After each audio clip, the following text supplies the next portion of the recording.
This is Lainey Cameron. I am so excited to be here with one of my fellow hosts on Blue Sky Book Chat on Facebook and one of the loveliest writers and most supportive person. She's been such an inspiration to me. So I'm very excited to be here with Bette Lee Crosby. Hey, thanks for joining me. Lainey, it's great to be here. And thank you for that beautiful introduction. I'm honored. Well, in addition to that, you're a USA Today best-selling author. You have so many books. In fact, if we have a chance, I'll put up a slide and show people how many books you have. It's amazing how prolific you are. And I love that you write Southern fiction that touches the heart. I think that's a beautiful tagline that kind of encapsulates your body of work. It kind of is. You can be guaranteed a happy ending in my books. Oh, that's a good way to put it. Sorrow along the way, but it's a happy ending at the end. And this latest book that we're going to talk about that's coming out now, it's out now in May, is When I Last Saw You. And it's a perfect example of that. I loved this book. It's a historical fiction. It goes back between two time periods. Let's start off maybe by having you tell us a little bit about the latest one. Well, this is a really interesting book for me because, Southerners are born storytellers, and my mom was the queen of them. She never wrote a line in her life as far as the story goes, but she could tell the most fabulous stories ever. And she always told me about her life as a child and the stories that she carried on from her child. And they had a really tough life. They lived in the West Virginia mountains up in coal mining country, and there were 11 children in that family. And she told me many times about how her father left everyone and ran off with a woman. And in those days, it was amazing what a man could get away with. And, in doing my research, I was really dumbfounded by the callousness, I guess, of society towards a woman's plight like this. And it interested me. And, many times over the years, I would hear my mom say, gee, I wonder where Dalford is now, or I wonder where Everett is now. And she honestly had lost track of a number of, there were 11 of them. I guess it was easy to lose track. But she did lose track of a number of her brothers. They were more boys than girls. There were 3 girls in her family, and the 3 girls did stay in touch. So we would go to visit my aunt. But really, a lot of my other relatives, I never knew any of my grandparents. So the people in this story are basically kind of my mother's version of my grandparents. That's awesome. And I love that it's inspired from your real life family experience. To give people an idea of the book, it goes back and forth between 2 time periods. Let me see if I get this right. The 1960s, late 1960s, which is kind of the modern day. And the main character decides to look for her family after she's bereaved. She loses her husband, and she decides to try and find her family, like you say, in this example of real life, who she hasn't seen since the early 1900s, right? Or early 1900s. And so it's kind of back and forth between the 2 time frames. And I love how you portrayed the mom in the early 1900s, Eliza. Like, to me, I actually wrote in my own review that I have a little hard time living in modern day as a modern day woman relating to someone who has, 5, 6, 7, 8 kids, right? It's like something that doesn't happen so often anymore. But you did such a lovely job of portraying her in a way that her love for those children just shone through this book. And it made you want her to succeed and want the kids to come out okay. And it made you want the modern day character to find her siblings. I mean, you did a lovely job of portraying that character in a very different time period today in a way that was really relatable. It really is it's different in the whole mindset. It's not just whether they had a telephone or not. It's a whole different mindset. And people saw things very, very very, very differently. I write a lot set in the 60s, 70s, 50s, because I just love that time period. I feel like it gives me so much flexibility. If I write current day, I have to deal with the internet, and if somebody gets in trouble, they can pick up their cell phone and call for help. But I love being in that era, pre-technology era. So I often write about that, and that's kind of the era, I guess, I put my mom in. So it was easy for me to use that as the jumping off point. And as this woman searches for her siblings, and she and the detective she's working with uncover the individual leads to each character, you find out, you then go back in time and you find out how it came about, how it actually happened. So it was very interesting for me. I found, though, halfway through the book, I kind of jumped away from one story and I finished the other one, and then I went back to the woman.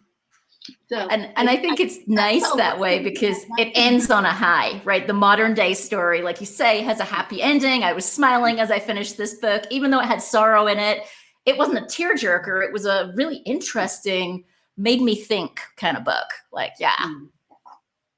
So why don't we take a peek at a review of this beautiful book that is just coming out now. And this is a review from Marilyn Simon Rothstein, who's also a Blue Sky host. And I thought she encapsulated it really well. She said, with the help of an investigator, a West Virginia widow sets out to search for her long-lost family. A heart-wrenching, heartwarming, hold your breath novel. Crosby does everything right. Get yourself a chair and grab this book. And for what it's worth, I also looked at some of your early reviews and some of the top words people are using. I love this. Bette is one of the premier writers of women's fiction, and the words people are using, truly epic, a true storyteller in action, a beautiful way of telling a story, must not miss, compelling and heartwarming. Those are some lovely things that people are saying about this book already. You'd think you'd get used to it or something, but every time I read a review like that, I swear my heart just jumps. I think it's just such a blessing to be able to do what you love to do and make people happy at the same time. And let me ask you a question about inspiration, because you talk a little bit about how this book is inspired from real life, but you've had so many books and so many bestsellers. How do you keep being inspired? Where do you keep getting all these ideas from? I think it's always from some story in life. There's always something in life that kind of triggers a thought in my head and drives me down that road. And I never know where it's going to go, to tell you the truth. I never know at the beginning or even what the next book will be. Some people, I think, have books plotted out like 5 books in advance. I don't. They just kind of happen along. And it's usually something that someone says or does. The book I wrote, Baby Girl, the Huffington Post picked that the best chick lit of the year, and I was like super honored. I'm like, wow, But that was based on a true story that one of my followers told me. She said she posted a picture on Facebook, and she said, "This is the daughter that I gave away," and I said, "Oh wow, she's beautiful and she looks just like you." She said to me, "Well, if you ever want to hear a story from the birth mother's perspective, I'll be glad to tell you mine." Of course, that's like waving a red flag in front of a bull. How can you resist? So I did, and that book won so many awards, because it was when she first told me, I said, "Woo, this is a little salty. I'm not so sure how my followers are going to do with it." But, I told it the way she told me. And I kept in all those things that were mistakes going down the road, because life is mistakes. It's just one mistake after the other. And, today I look at her and she has 6 kids. And she is the best mom, I swear, I've ever seen. So, Wow. There's time in her life.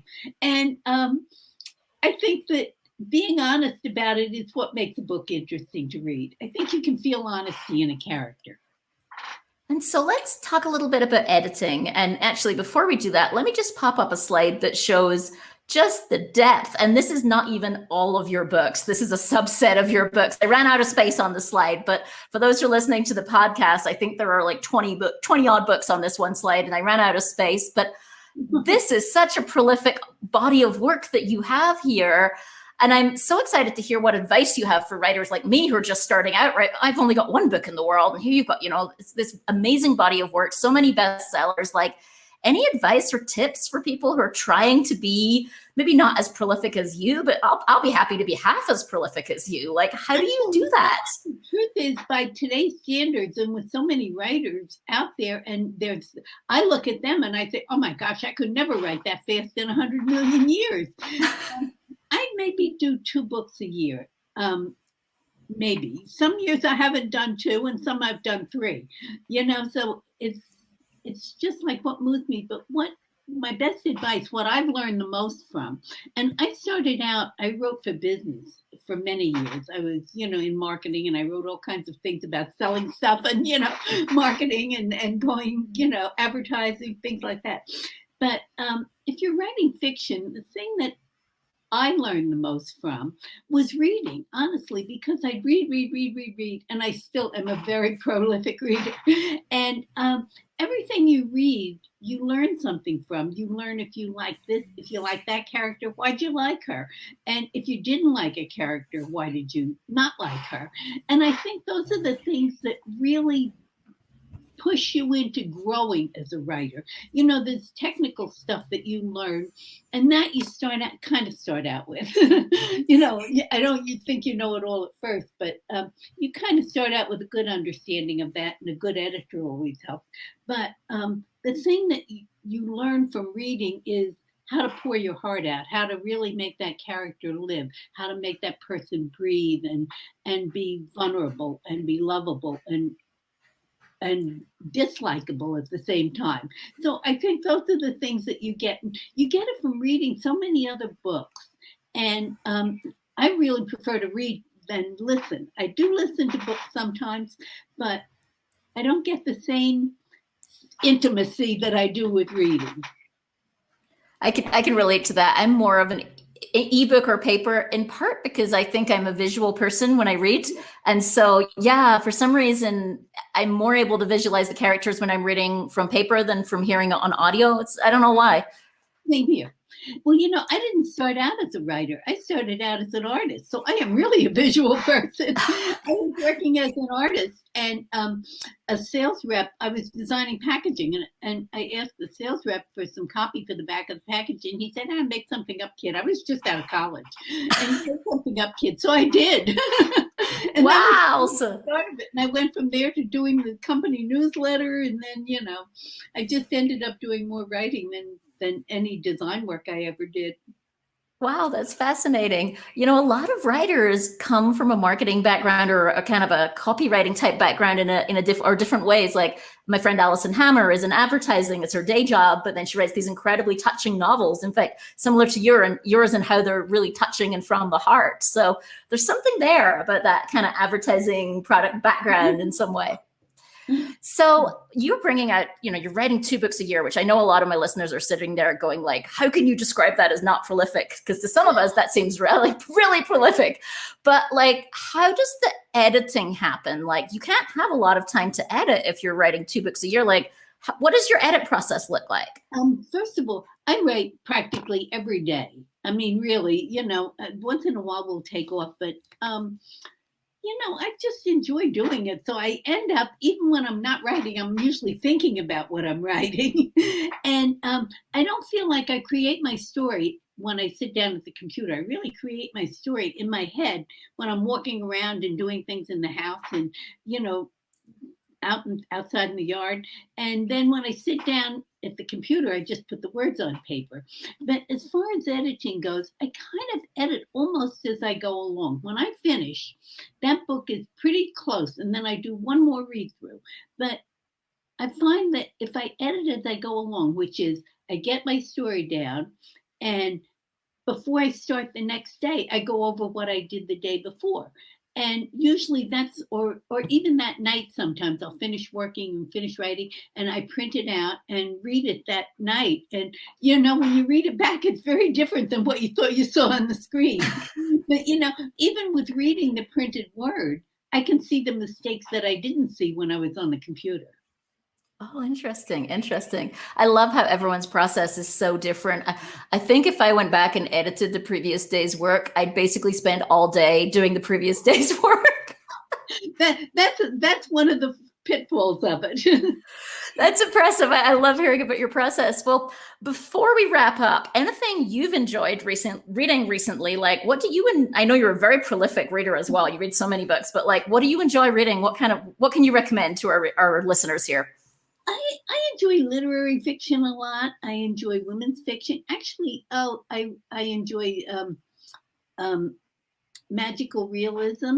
I pretty much enjoy everything except maybe really other world sci-fi I'm not too crazy about. And I'm not too crazy about really gory stuff or stuff that's so hot I burn my fingers turning the pages. Those I kind of pass by. The one I'm reading now is very good. It's The Truth and Other Hidden Things by Leah Geller. And that's very good. I'm really enjoying it. It's told in a very simple, straightforward manner. And she's a housewife dealing with life issues that, she really doesn't deal with a late in life pregnancy and things like that. So I'm finding that's very enjoyable. And before that, I read The Words Between Us. That was very good also. Let's tell people how they can connect with you. I know you have a really active readers group, so I want to ask you about that as well. But at a high level, people can find you on Instagram at Bette Lee Crosby, BetteLee Crosby. And then you're www.betteleecrosby.com. And I know you have like a great newsletter and you do like special book sales like every month on your backlist of books. Like, tell us a little bit more about what people might want to do to get in on that. I'm so easy to find.